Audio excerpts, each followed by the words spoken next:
Hi guys, it's Chris at Cork and Crone, back at my newly christened cider table with some more cider to try. And I think I need to trim my beard. I'm looking a bit hairy as well. So, sticking with the Norfolk theme, East Norfolk Cider and Crone's. We kind of bopping between the two. The last film was East Norfolk. Their normal 4 Norfolk, 4%, which is incredibly appley. It's pure dang it was. Yeah, it really was. And today we're going back to Crone's organic cider. There we go. This is the green label. So the colour coded. This one's the Old Norfolk, and I know that because it says Old Norfolk. There, look, Old Norfolk. 6.9% again. 6.9% seems to be the range. I mean, you've got 0.5% leeway either way, so it could be 7.4 or it could be 6.5. Who knows? Well, they probably know, but we don't. Contains no sulfite or artificial sweeteners. This could be still. I'm going to say it's still. I can't see any yeast or sediment in the bottom. If it's still, we're going to use our prior cork again because I like it. Let's open it and find out though. Still. They seem to like still ciders. Nothing wrong with that. Nothing wrong with that. Everyone's just in the habit of drinking, well, not in the habit. The market's saturated with fizzy cider, usually CO2 fizzy as well, too fizzy cider, which is one of my bugbears, how much fizziness people put in these sorts of drinks. It's too much, you don't need too much, you need the right amount. Less is more. Let's pour it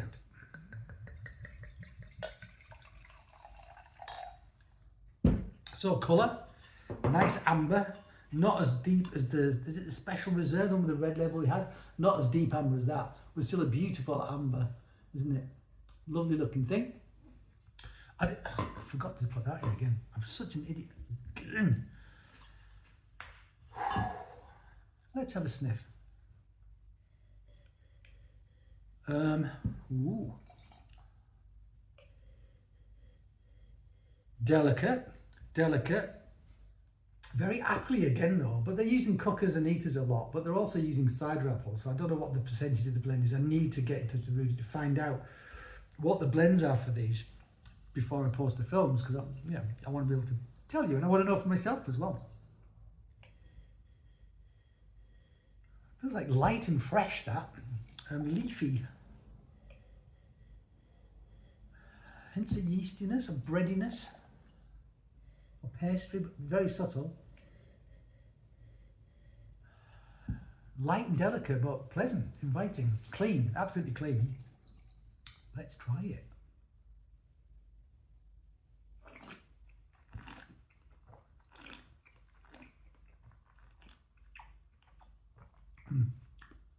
Wow. Yeah. Pretty intense, pretty focused.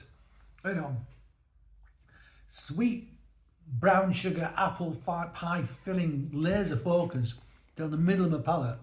I mean, it's like a dark honey character to it as well. It's good. It's good. This is sweeter. This is definitely sweeter.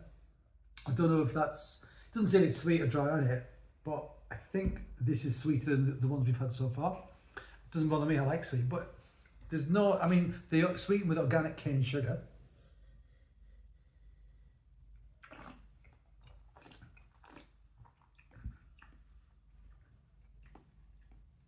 Yeah, minerality, a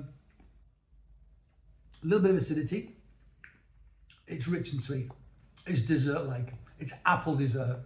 This is much more sautéed apple pie filling, that kind of thing. Definitely on the sweeter end. I like it though. I like sweet. Sweet's not bad. People have this thing about sweet. Some people like sweet, some people like dry. You know, I like both. You know, it's down to the quality of the thing that I'm drinking, whether I like it or not whether it's sweet or dry, but the means by which people sweeten it is the problem these days, because they're back sweetened with sucralose and things like that, which are, they don't taste, it's a sweetener, you know, it's non-fermentable, like saccharin basically. You can use saccharin as well, in fact, and it gives a certain taste, which I don't like. It's slightly unnatural taste. I could take it in small quantities, but sometimes these things are so sweet that it's like, blow my neck, you know, it's way too much.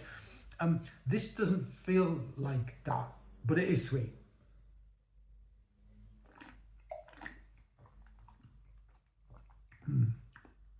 Yeah. And again, just on the back end, I got this with the Special Reserve.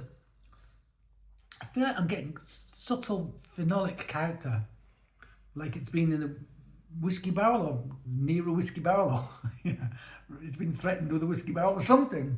It's a little bit in the background, and I like that. Yeah, it's good. They're quite intense. Certainly this one, the whiskey barrel. I've got a rum barrel to try as well, and the Special Reserve.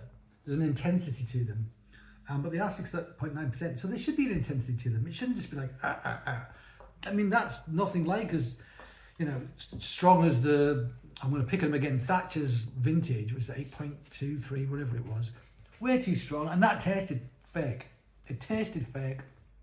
I mean, it would have been chaptalized.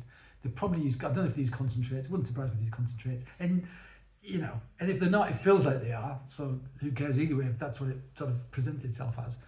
This is rich and intense, but it feels like they've just used fruit, and they have just used fruit.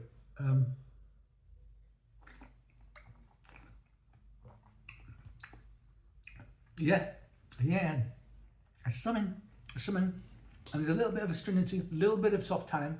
So I feel like there's some cider apples in this, as well as eaters and cookers. Could be wrong, but that's what I feel. We're enjoying it. We're enjoying trying these Norfolk ciders. Got 2 more from these guys. Unfortunately, I don't have any more of the East Norfolk cider to try. But from these guys, I've still got their perry and their rum cask to try. And I'm looking forward to that based on what I've had so far. So, Crone's from, is it Kenninghall? Kenninghall near Thetford in Norfolk, near the Suffolk border. We like. Anyway, thank you for joining me back at my cider table. I hope you join me again, but until that time, cheers.